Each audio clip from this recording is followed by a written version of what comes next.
Nak outfit nampak sweet, suka colour pastel yang tak over, this one sangat-sangat perfect. Kate Spade Flower Quilted Crossbody Bag in colour pale amethyst. Colour dia soft je untuk this bag, natural nylon, so dia sangat-sangat ringan, ada quilted flower, and then ada emblem metal, jenis zipper, and untuk interior dalam ada one zipper pocket.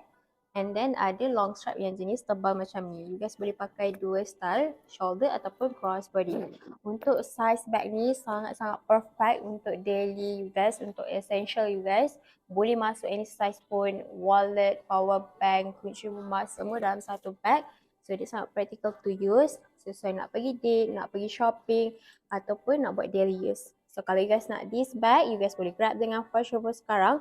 100% original, direct from all the USA. Dapat 30 hari warranty, boleh installment and item ready stock. So check out sekarang sebelum sold out.